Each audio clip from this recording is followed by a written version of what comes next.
You can continue to put trillions upon trillions. People are afraid to leave their home. They're afraid because they're afraid of the health care. I've got workers who don't have masks. I've got health care workers that don't have gowns. I've got hospitals that won't be open in another 60 days because they have no cash flow.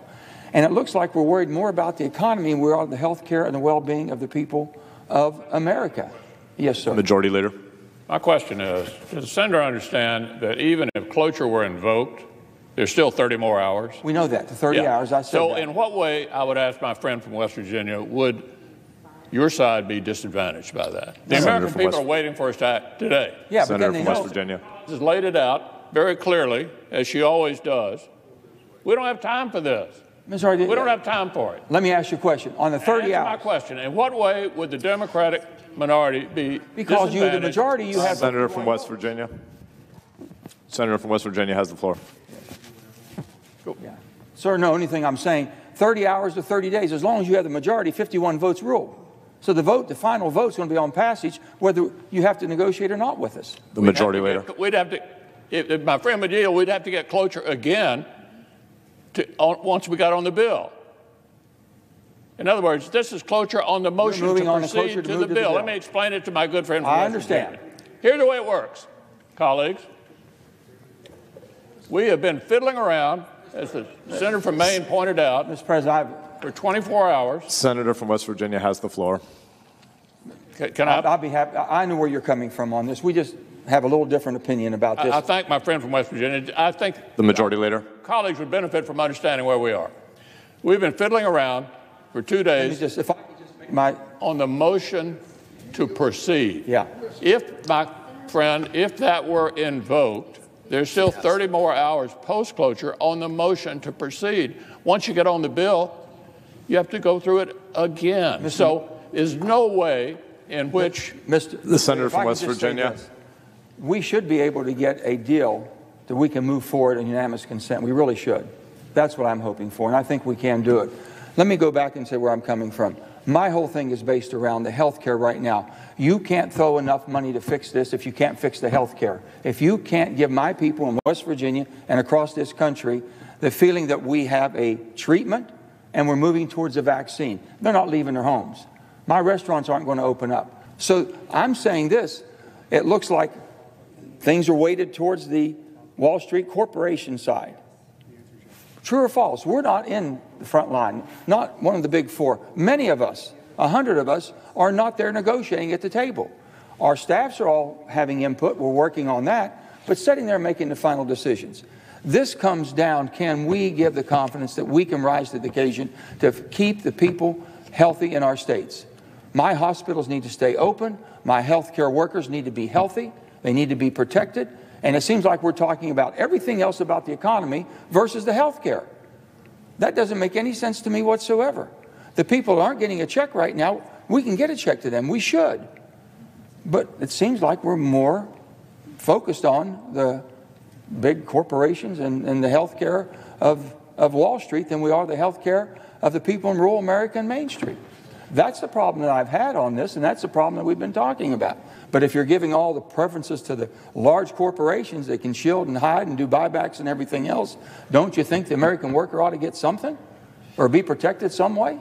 I think that's really what it's like. This is Senate Majority Leader Mitch McConnell getting into it with Democratic Senator Joe Manchin, and here's what the argument boils down to. McConnell wants Democrats to vote to advance a bill that we already know isn't sufficient. So the question, simply enough, is why proceed on a bill that isn't going to be passed? As for McConnell's righteous indignation and the sudden shaming of Democrats for not blindly accepting his insufficient bill, consider this. 1. Mitch McConnell took a 3-day weekend just last weekend. Why? Because he was calling up senior federal judges and urging those considering retiring to do so now because he knows Trump's re-election prospects are grim and he wants to be able to fill those slots in the event that a Democrat gets into office. So while the virus was sweeping across the country, while Americans were getting sick and dying, McConnell was busy fulfilling his top priority of reshaping the federal judiciary. And 2, yes, this bill accomplishes a lot of very important things. Concessions that Democrats have won, including funding for the CDC, veterans health care, education, FEMA, small business loans, and unemployment insurance, many of which are our priorities that were defunded or underfunded during the Trump era. But what McConnell fails to acknowledge during his sanctimonious grandstanding is the reason for Democratic opposition, which is that the bill also includes a $500 billion slush fund for corporations with effectively no oversight as to where the money actually goes, all controlled by Treasury Secretary Manchin. Seriously, there won't even be any disclosures until after the 2020 election. Think about that. The ability to hide where your tax dollars go was expressly written into this bill. Even TARP, the Troubled Asset Relief Program from 2008, had an oversight board, congressional oversight panel, an inspector general, and a mandate for review by the General Accountability Office. This has none of that. Plus, we don't even know if Trump's own family businesses could get bailed out, and Trump himself refuses to rule it out. Do you expect your family company to seek government assistance if it's eligible? I don't know. I mean, I just don't know what the government assistance would be for what I have. I have hotels. Everybody knew I had hotels when I got elected. They knew I was a successful person when I got elected. So it's one of those things. I guess I get paid $450,000 a year. I give it up. I put it back into the nation. I have to, by the way, you have to designate where you want it. So I oftentimes give it to opioid, research and things. Specifically, not you. But as far as the hotels and everything, I mean, I have to do what everyone else is doing. I would probably decide to close things up. I think it's a good thing. You don't want people getting together. And hotels and clubs and everything, you get together. We want to beat this deal. So I have many of them, hotels, clubs, things like that, where people get together. I would think it would be a good practice to close them up.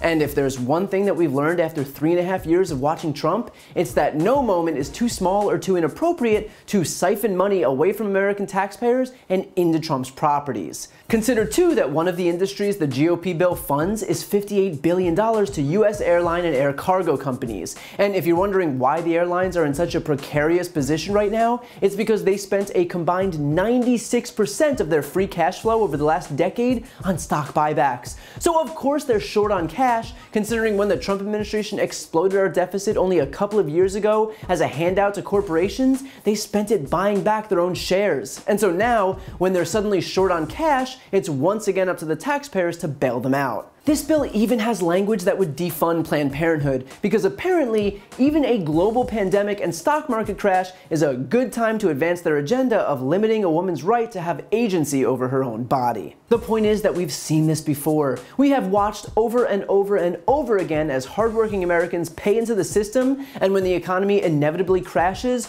we're the ones left propping up big businesses that have only ever helped themselves, where CEOs are raking in millions of dollars a year and can barely stomach basic protections for their employees like paid sick leave. We saw big business get coddled during the financial crash with no consequence, and like clockwork, it's happening again now, where Republicans rush over to help corporations while excluding protections for entities that help regular people, like community-based nursing homes, community mental health providers, home health, group homes for individuals with disabilities. The Republican bill is, per usual, a cash grab for the rich, and fails to take care of the most vulnerable, the people that need it. So no, Democrats should absolutely not allow themselves to be shamed by Mitch McConnell, who just can't figure out why we don't take him at his word, and then they'll definitely fix the necessary changes later, just like they promise every time. Just like what happened with regard to calling witnesses during the impeachment trial. There are only so many times that Democrats can fall for the same BS tricks by the Senate Majority Leader, who is incapable of shame. Republican incompetence has gotten us here, and the last thing that Democrats need to do is to ever trust that the GOP will ever do the right thing for the American people.